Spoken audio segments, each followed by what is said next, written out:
8:46 is when the tower was hit, and my intention was to go up at 9. Unfortunately, one of my colleagues did go up at 8 for the breakfast and never returned, of course.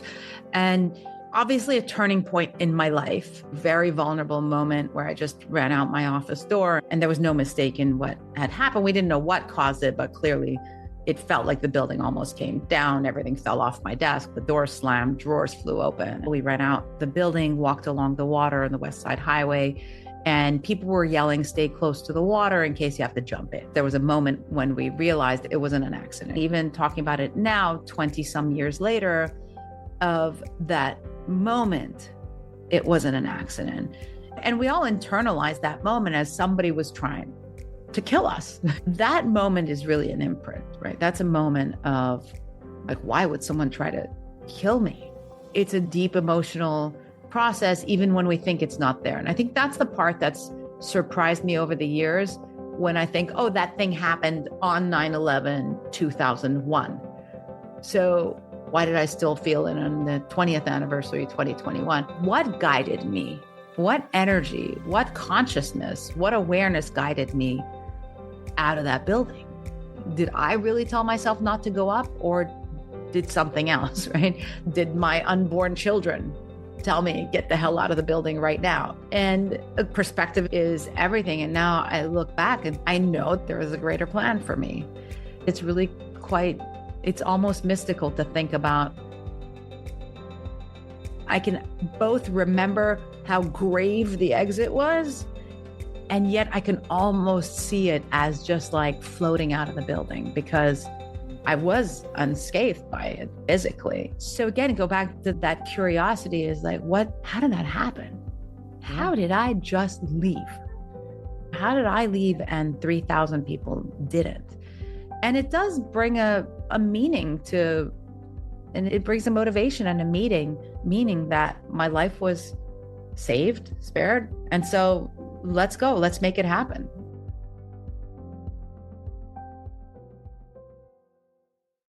Great title for a podcast, Blessings. Thank you. Yes, I love it. What a great meditation. We are here to learn in the spirit of life. I'm all about believe. You're about spreading blessings. It's great. What about your blessings? What's the biggest blessing of life? What a great question. Because it's the Blessings podcast, I have to ask you, what is your biggest lesson in life? My biggest lesson in life. A whole lot of conversations with people about life and how those things manifest as blessings and lessons, and sometimes both. It's my connection. You're going to get schooled.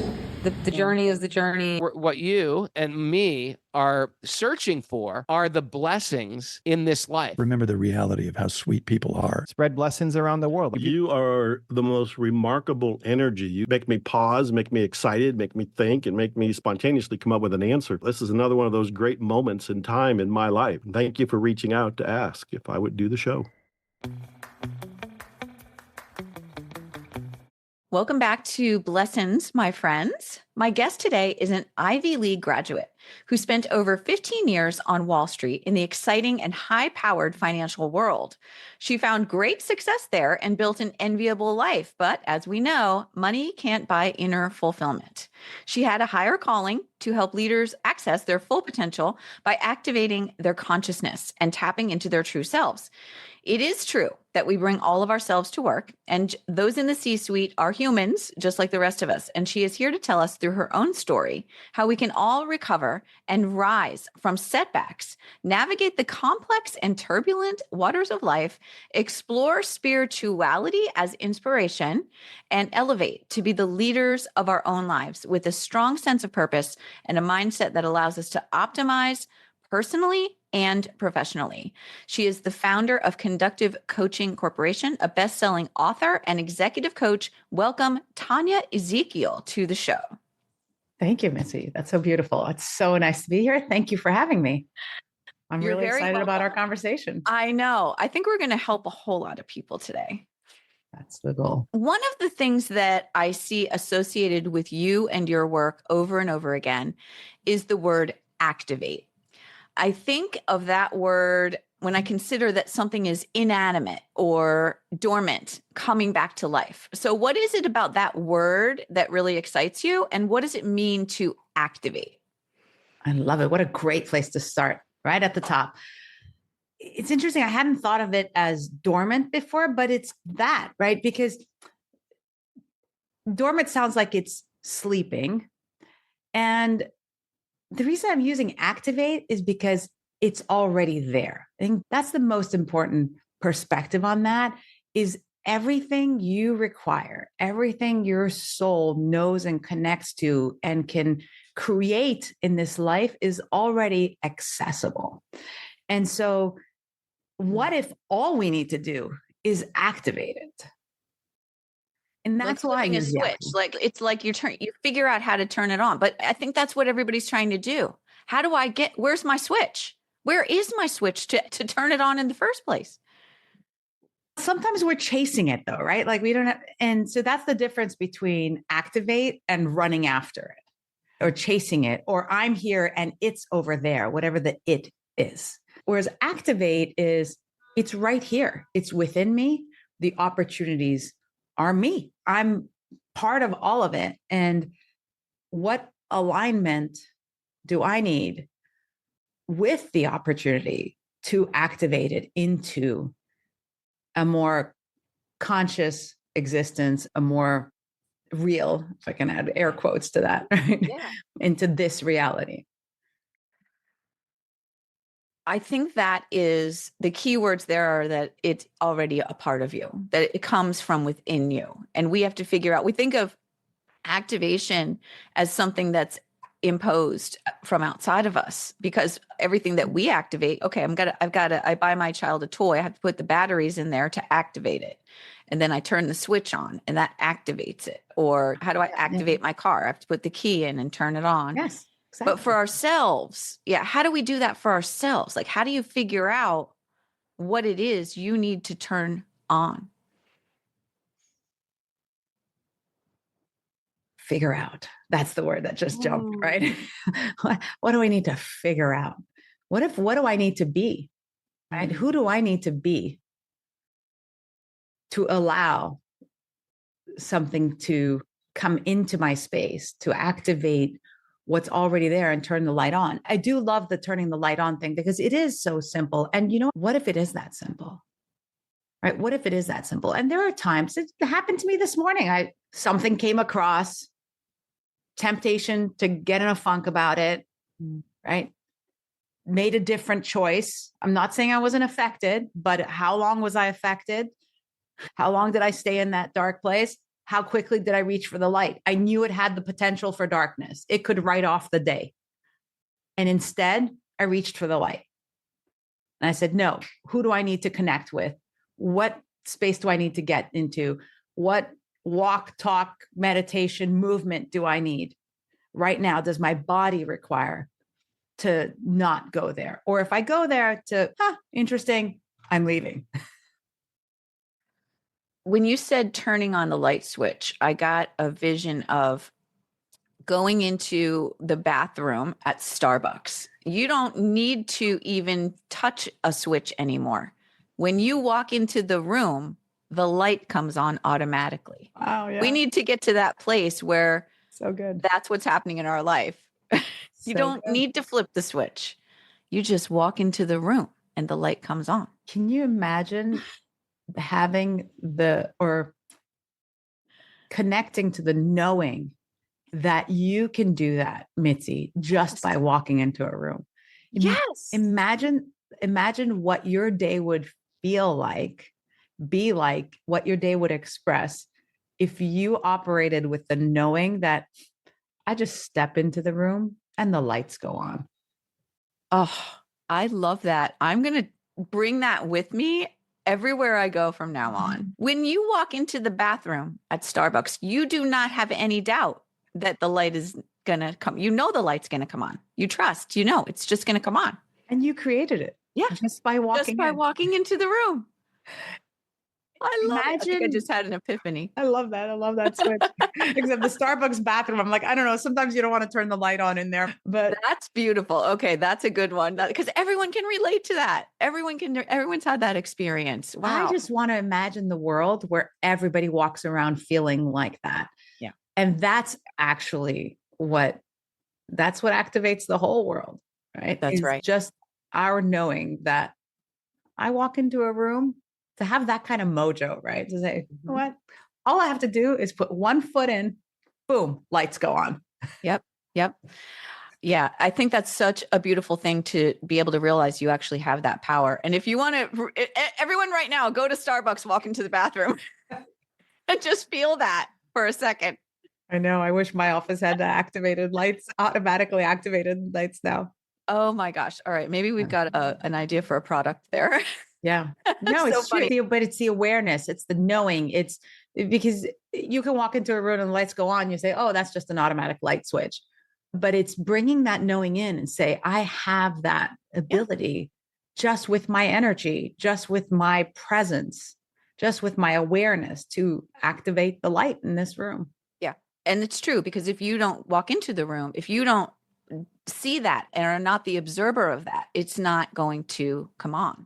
Yeah. It's like a little bit of quantum mechanics at work there. I see it, therefore it is. Yeah, so interesting. I was thinking about something this morning as I was getting ready to speak with you, and the idea that when you are a person who is a coach or a healer or a helper of some sort, you do something that helps people, and you think of yourself as providing that service or fulfilling that purpose in your life.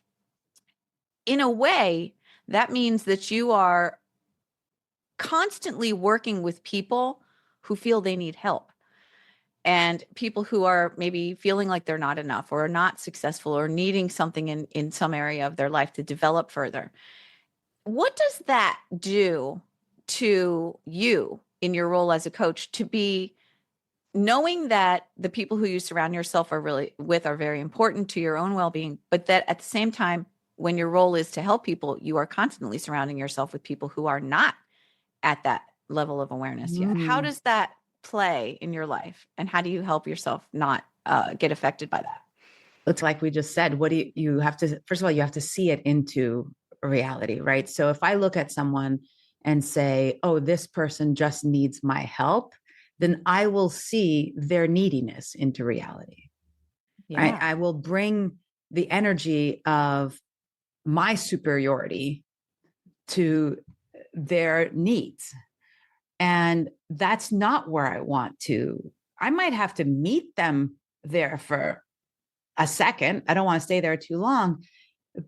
But I know that one of my superpowers is seeing their potential and their possibilities. And I know that by seeing it, I can help them connect to it. So I always stay in the light in that way, because I'm like, whatever I can see in you that you may not see, I can help bring into reality for you. I can help activate it in you just by being a witness to it. So if I sit there and witness you being a victim, or you needing my help, or you having problems, and then I'm just doubling down on the solidification of that reality. It's there to, as a match. Okay. So think of that. So something might have happened in somebody's life. Let's just say they hate their job, hate their boss. We get a lot, right? And so that can be used as a match to activate them saying, you know what? I need something to change. I don't want to live this way. This is not an expression of who I really am. And I want that change. I'm going to seek out a coach to help me change that. Now, if I go there and just double down on how miserable that situation is, it's not going to work. If I ignore it and say, just get over it, it's not that big a deal, it's not going to work. So it's the nuance as a coach to go meet them where they are and acknowledge and validate their emotional experience, their perspective of the situation, and lead them to something greater. That's really the art of good coaching, is knowing how much to validate. That's where they are and that's what they're experiencing. But now I don't have to reach for the light switch anymore after our analogy, but I never let go of the light switch, because if I do, we call it getting in the box with them. If I jump in the box with them, then I just lost access to the light too. I never do, but I do reach in. And say, wow, is this where you want to stay? Dark in here. What's your choice? And they may in that moment feel like there are no other choices. So it's my job to help them feel understood, not denied, understood, seen, and to show them what greatness is possible. Yeah, absolutely. I think that's amazing. So, Tanya, I want to go back and talk a little bit about your whole journey so that people can get a really good viewpoint of what it takes for a person to go from A to B in their life and get to the point where you are now, where you're feeling a better sense of fulfillment. You've been through so many experiences. And I want to know what has informed your life to help you to get to this point where you've reached success inside and out. And so I know that in your book, you talk a little bit about how you moved a lot as a child. You moved from Florida to Montreal, and there's a lot of interesting things in there in your journey. You went from what I understood from your book, you went to Montreal with your mother, and it wasn't until you got there that she told you were staying there. What was that like for you? Oh boy. Yeah, there's a lot of material there. So I was born in Montreal, actually. Okay. And then we had moved to California when I was young. Then we moved back to Montreal. Then we moved to Florida. We moved back to Montreal. And I think that age was 9-year-old. And now I have kids who are 9 and 12. So I have kind of a clearer perspective on what that might have felt for a 9-year-old when you're just following along, but it's pretty disruptive. So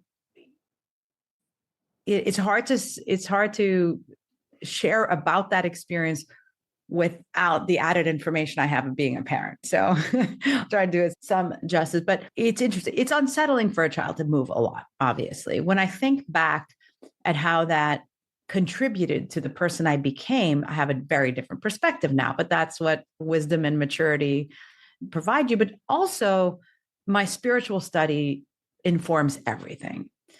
And when I discovered Kabbalah, I was pretty young. I was 36, 37 years old when I discovered it. It started giving me a framework to see things differently. And that accelerates the wisdom and the maturity that drives fulfillment, right? To look back and say, wow, I really learned by going to 14 different elementary schools how to make friends, right? Didn't feel like it then. Then I'm like, I have no friends. It feels like I have no friends to a young kid. But then when I look back, I think, why? I adapted. I became pretty adaptable. I became socially adaptable as well. I also became very strong in the subjects in school that were most consistent across. So then it taught me, how can I optimize my learning, right? I didn't have this vocabulary or this perspective, but I optimized my learning by really focusing on math, because everywhere I went, math was the same. The answer was the same through math, but everywhere I went, language wasn't the same. In Canada, language wasn't the same as Florida, or even the way we were learning language in the West Coast. So when I think back, I have significant amount of empathy for the child that felt unsettled and maybe not connected socially. And I have this understanding as an adult of that's the journey that my soul chose to become the person who I am today. And it probably increased my empathy for what people go through. I was just before this call speaking to somebody and saying, we all have a story, right? We all have a story. And so to know that and to look at people and know that whatever's happening to them right now is happening for the creation of their greatness. Now, that person doesn't feel that. So I have the empathy to know that to that person, it doesn't feel that way right now. And I can hold space for it, knowing that they're just moving through this. That 9-year-old was just moving through. It was just a phase. Yeah.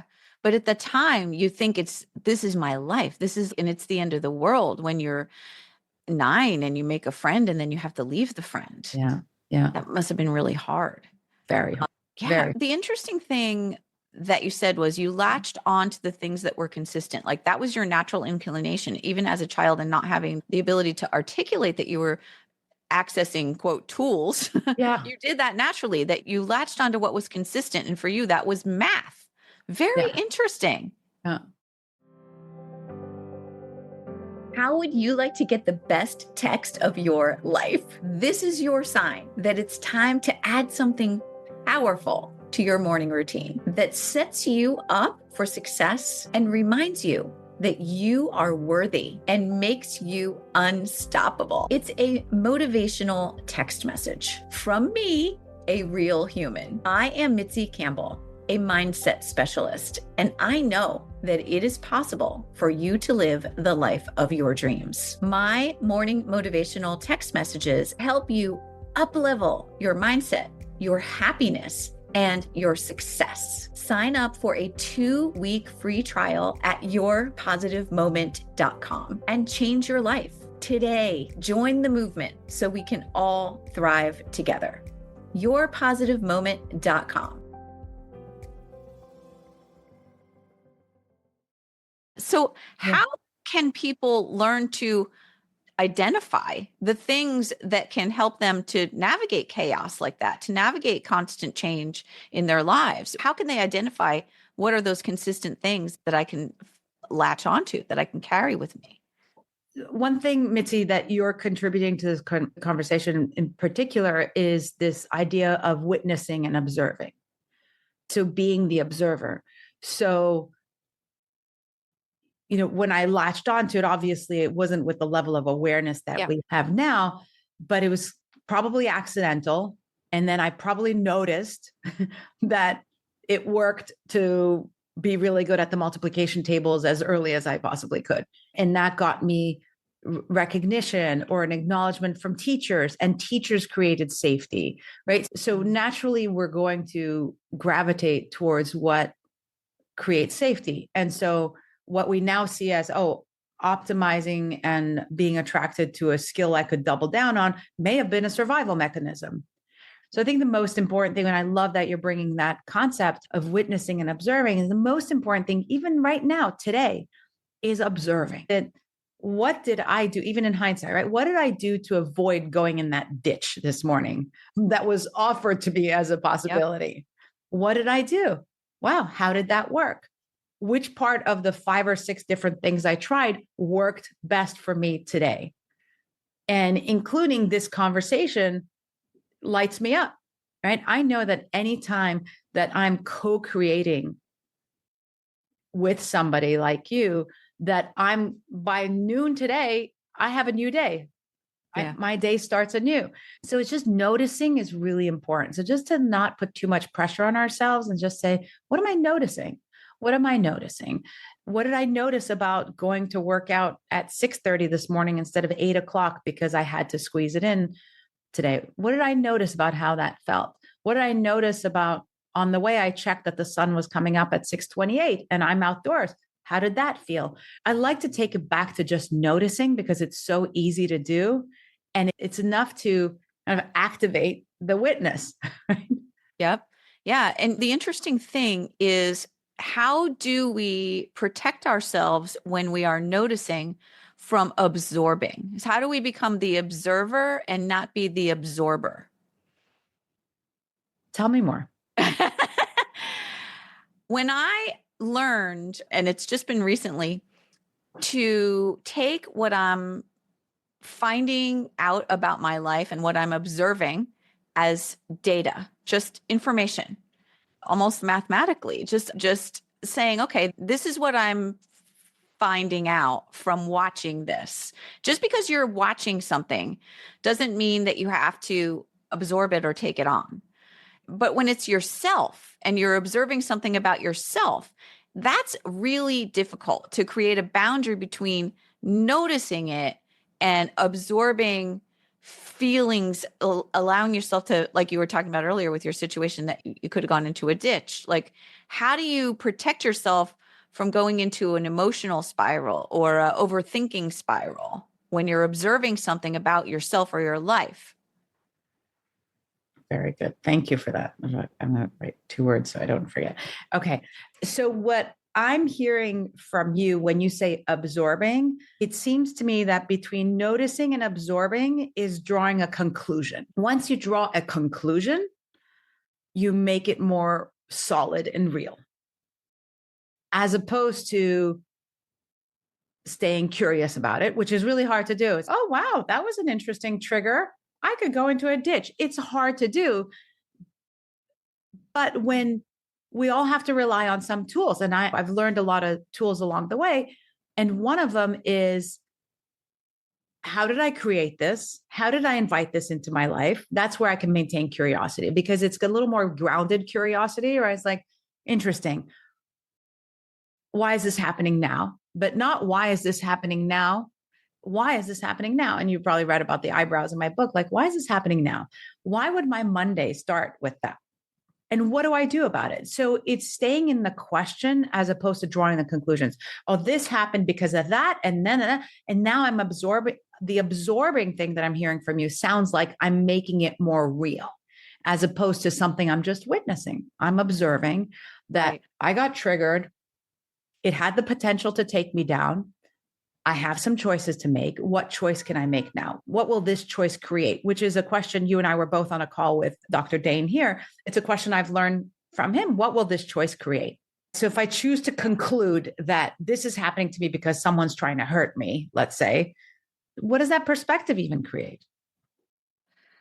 When you Your talk wheels are about turning. curiosity, I know I'm You're such like, a deep thinker that see that the wheels are turning. I know. When you talk about curiosity, is curiosity the same thing as analysis? Because before you could draw a conclusion, you have to go through a process of analysis or an evaluation of some sort in your mind.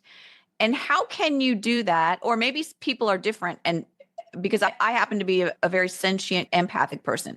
So it's very hard for me to separate analysis from feelings.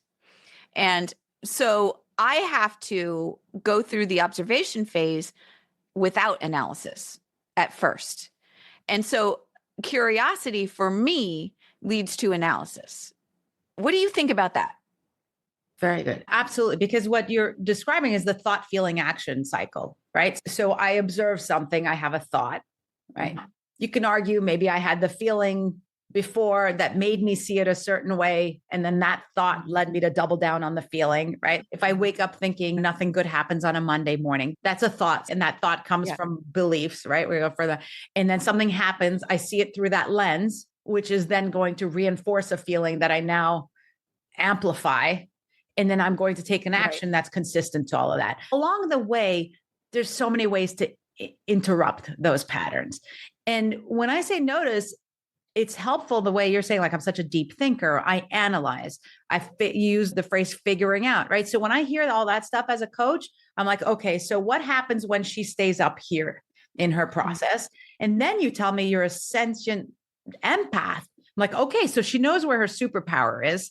And so when she goes down here into her gut, her heart, her gut, her root, right? She's telling me that's what her power is. So as a coach, I will observe what happens in your life when you're processing up here, and what do you create when you really get present and you move to the more powerful centers of your body. Right? So those are some. Now, even in everything I'm saying, I don't have a thought about it yet. I'm not analyzing yet, and I'm not drawing conclusions. I'm asking questions based on my observations. So that's really the thing. What would it take for you to back up and ask questions based on observations and ask, what else am I not seeing? What else is available here? So curiosity, that phase of curiosity is more of just a baseline questioning rather than because to me, I think curiosity is much more tied to my inside, like everything in this whole like heart brain process. But if I could step away from that and just think of it as almost separate my thoughts and my feelings, just pull them apart so that I could have thoughts without feelings, which is an interesting thing. I think that's something that some people do more easily than others. You can question. Yeah. Right. Yeah, you can question. Well, that's an interesting thought. Yeah. Where did I pick that one up? Yeah. Okay. That's right. Oof, that thought gave me this feeling. Wow, that's an interesting process that quickly. I went that quickly from that thought to that feeling. And look what I want to do right now based on that. That's so interesting. So every time I say that's interesting, I move myself out to the curious observer. Wow, look at that process. What happens when I change that thought and that perspective? It might feel forced at first. Okay, what if I force it, right? So that playfulness keeps it out of the heaviness that the conclusion brings. Yeah. And we all have the ability to do it. And it is a muscle. It does get easier to do. So what playfulness can you bring even to a difficult situation? Yeah. Or, wow, I felt so angry. And the minute I felt angry, I wanted to send that email. Where's this anger coming from? What's the anger telling me? And then behind anger is sometimes sadness. What could I be feeling sad about? Okay, no, it wasn't sadness. Oh, it was righteous. Righteous. Oh, this is a justice thing. How interesting. Where's that coming from? So the thought part of it, I try to keep playful. Yeah. I think the playfulness is a very interesting concept. And it is definitely something that gives you a way to keep it light. If you think of it that way, keep it light. Don't get so heavy. Don't make it, once it seeps too much into you, then it gets more heavy. And so keeping it light. And you brought up Dr. Dane here. And one of the things that I got from his work is the idea of, does this even belong to me? Yes. What are these thoughts? And I feel like the thoughts and the feelings are more of a chicken egg thing. So can you talk a little bit about that? What comes first, thoughts or feelings? And is it a chicken egg? And how can we tell if those things are even coming from us, if they're true to us? Yeah. So especially if you're an empath, you're going to be picking up stuff all the time. And where I would urge you to really get curious and playful is when you're internalizing it. And that's probably the point to say, first of all, is it even mine? And you mentioned as a healer, sometimes as healers, we want to heal other people by taking that in, by taking anything like I'm the washing machine for it. What would it take for me to be an observer and not their washing machine? I don't have to wash that feeling or that experience from them. What if I just held space? And if you notice when I say held space, I'm just like, I'm enveloping them in a safe space, but how can I not internalize it? And one of the quickest ways is from Dr. Dane, which is it even mine? And sometimes people like you and me will walk into a room and go, ooh, what? Yes. and think it's us. I'm like, I don't know. I'm really tired. I don't know if I want to be here. I don't know. I'm exhausted. Right. And to say, is it even mine? It's magical tool. It is a magical tool. No, it's just me being an empath and trying to heal everybody in this room because they walked in with their funk. Okay, what if I just project it? Yeah. And what if I keep my hand on the light switch? What if I step my foot in this room and the lights go on? Then you move out of absorbing. And that's a word that I would get really curious about for you, because it comes up a lot. And my sense is you do absorb other people's stuff. And it's not the way to heal them. No. And it's not my job. It's not our job. Not your job. Yes. Are you willing to fire yourself from that job? I love what you just said, the washing machine. That is so good. Think about that. I am like a human washing machine. Not my job, but I think there are a lot of people who feel that way. Yeah, I want to ask you about a heavy part of your story, because I think it's really important for people to hear. You have a very poignant and powerful 9/11 story. And I know that day was, for those of us who experienced it was just surreal, but for you, even more surreal. So I wonder if you could take us through your story, because I think it's a really important part of your journey. And it just really struck me that you were actually there. So can you go through that with us, please? Sure. So I was there. I was on the 25th floor, but I was going to a conference on the 108th or 10th floor, wherever Windows of the World was. They were having a financial technology conference, and I was due to go to that at 8:00. And one of my peers said, hey, I need you to join me at this meeting at 8:30 and whatever time it was. And I said, yeah, I could always go up afterwards. I can go up at 9. Come 8:30, he comes to my office and says, actually, the meeting was just canceled. So then I decided, then I'll head up early. But I had already brought some breakfast. I was zone dieting at the time, as a lot of us were. In 2000. Zone. I forgot about that. I'm like, I'll have my English muffin and egg and peanut butter or whatever the combination. That was the combination. I could still taste it. And so I said, oh, I'll just have my breakfast and go up afterwards. And I was at my desk looking at the schedule and realizing it's only a networking breakfast from 8 to 9. Forget the pastries, have your zone breakfast. And that's 8:46 is when the tower was hit. And my intention was to go up at 9. Unfortunately, one of my colleagues did go up at 8 for the breakfast and never returned, of course. And obviously a turning point in my life, very vulnerable, literally very vulnerable moment where I just ran out my office door and there was no mistake in what had happened. We didn't know what caused it, but clearly it felt like the building almost came down. Everything fell off my desk. The door slammed, drawers flew open, and I ran out and immediately followed my peer who had been there for the bombing in 93. So I figured he knows his way out of this place. I'm with him. And of course, going down, we didn't have the phone when there were no iPhones at the time. And we had these old phones that immediately lost cellular because the tower was on the top of the building. Obviously, there's a lot to talk about here.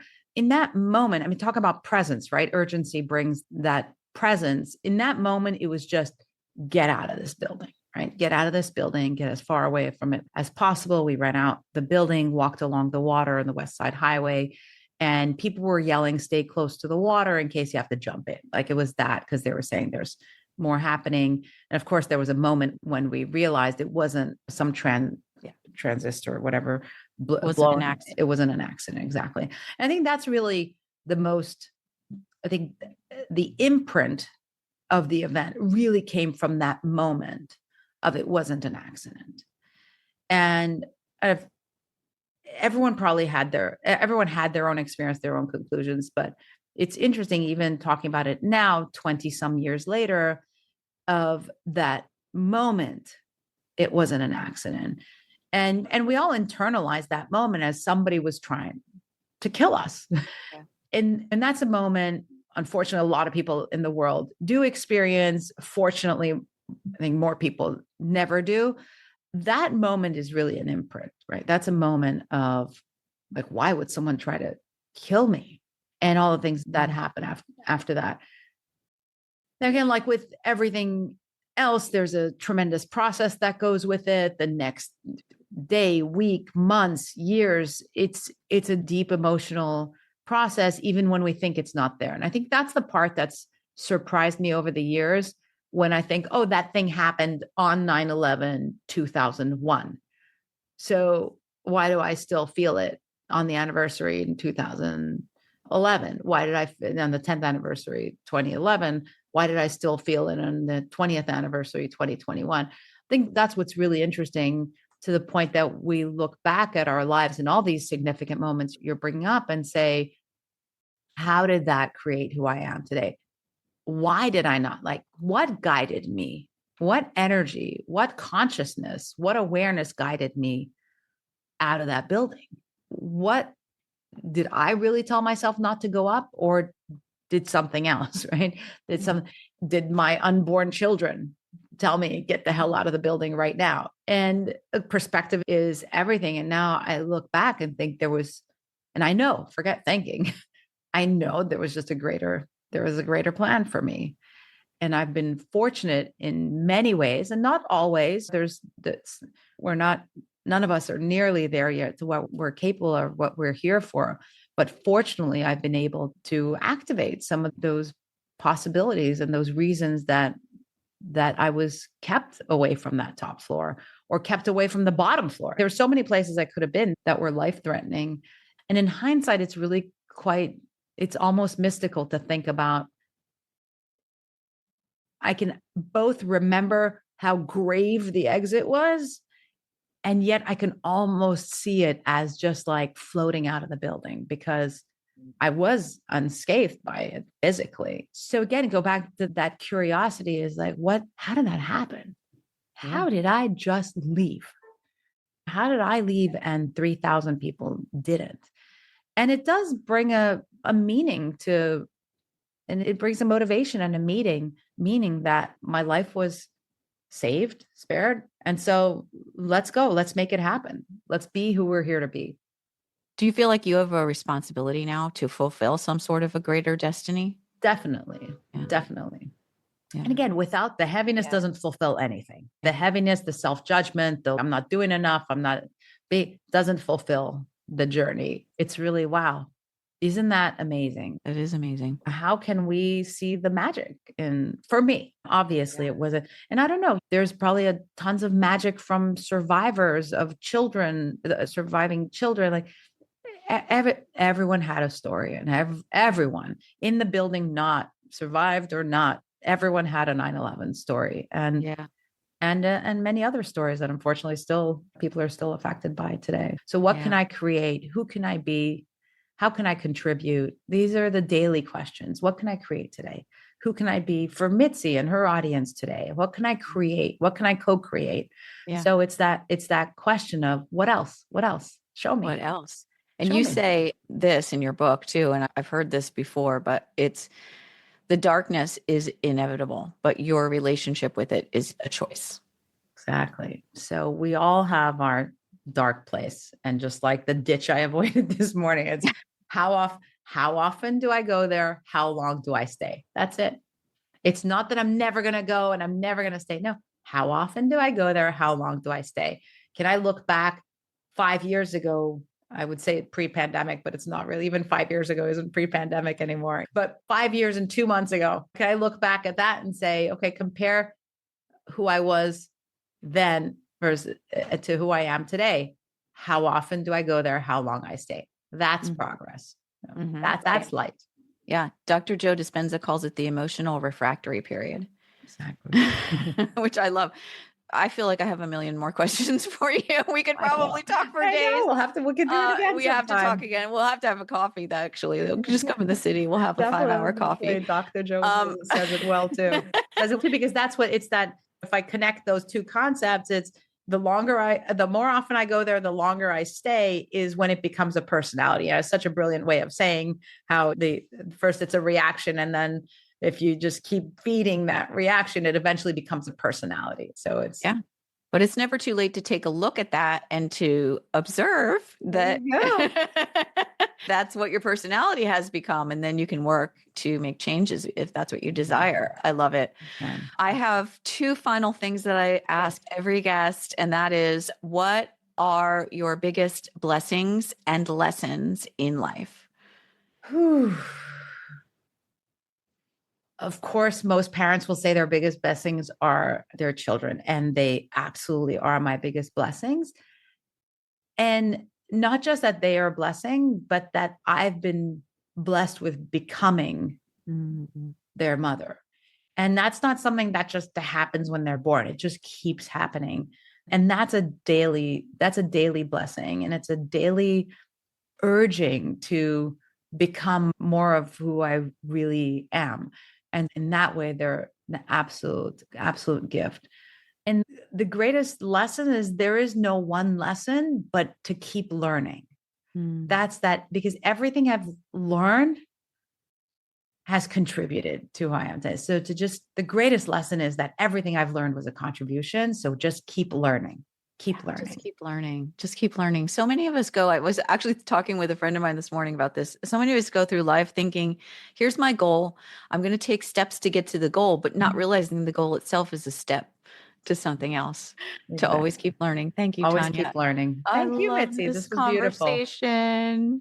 Beautiful. And where can people find you and get in touch with you if they'd like to work with you or just hear more about what you have to offer? And you have 2 wonderful books as well.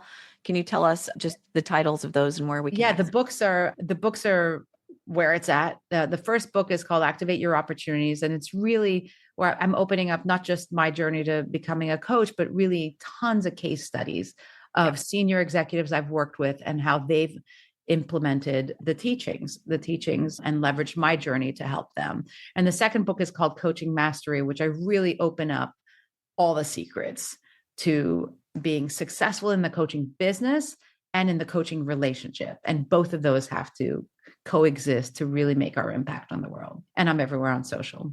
Yeah. Okay. We'll have all the info in the show notes. Thank you so much, Tanya. Thank you, Mitzi. Awesome. So much more to talk about. Hey, everybody still listening. Will you go give a 5-star review to this podcast? Mitzi puts in so much effort and so much love into this. She's brilliant. She deserves it. So I am going to go right now. By the way, by the time you hear this and you go give your 5-star review, you should be able to go find my 5-star review of this podcast. But I just want to thank you for what you're doing.